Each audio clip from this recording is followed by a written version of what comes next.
Good evening, everybody. Thank you very much for being here this evening or tuning in online if you're watching this video through our website. My name is Alyson Flynn. I work for the North Carolina Coastal Federation as a coastal advocate and environmental economist, and I'll be providing an overview this evening of the development and implementation phases of the Lake Mattamuskeet Watershed Restoration Plan, which will serve as the baseline for the remaining updates that you're going to be receiving this evening from some of our key partners. Just to back up a little bit to help tell our story. So the timeline of the Watershed Restoration Plan really began with the development phase in 2016 when the lake was placed on the state's 303D list of impaired waters for exceedingly high levels of pH and chlorophyll A. In 2017, a partnership was formed between the U.S. Fish and Wildlife, the North Carolina Wildlife Resources Commission, and Hyde County and the North Carolina Coastal Federation to develop a watershed restoration plan.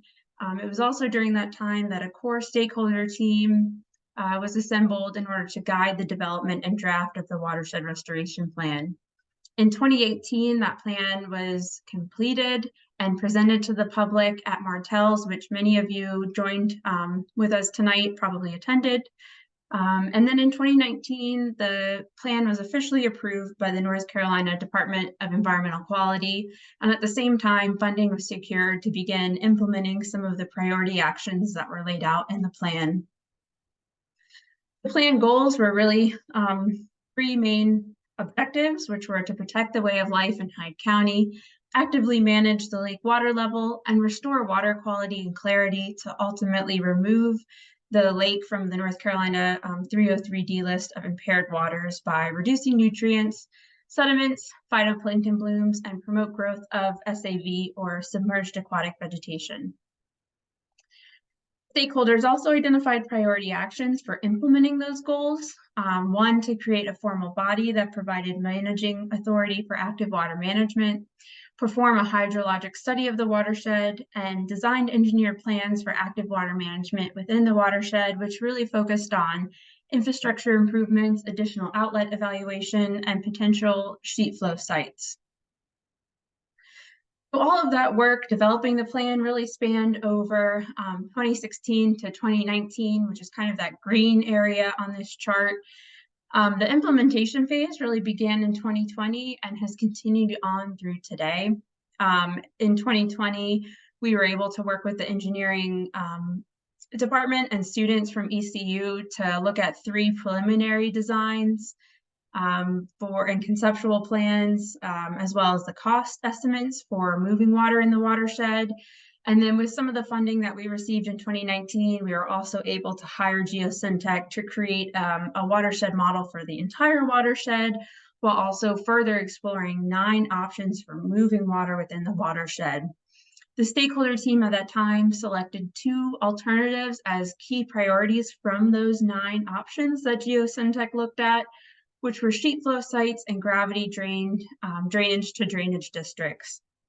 When those 2 priority projects, however, were presented to the Hyde County Board of Commissioners, there were 2 really important questions that were raised at that time that we needed to further investigate. 1, what improvements could be made to Outfall Canal, and 2, what funding strategies exist for these large-scale projects, specifically for the operation and maintenance of them.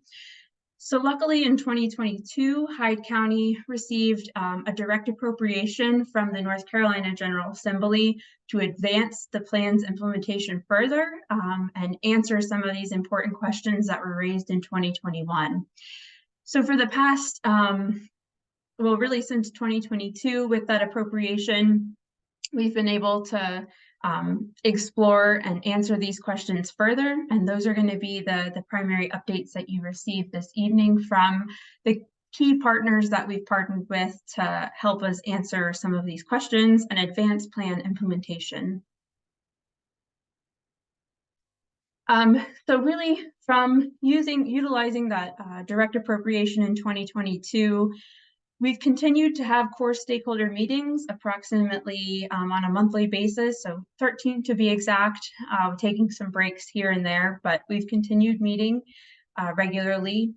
The past 19 months, we've also been looking to analyze and advance funding strategies. So answering those questions about what kind of funding strategies exist, further analyzing Outfall Canal, developing preliminary engineering designs for some of the large-scale restoration projects, and then also moving forward with the carp removal project, all of which you will receive updates on in just a few moments later this evening.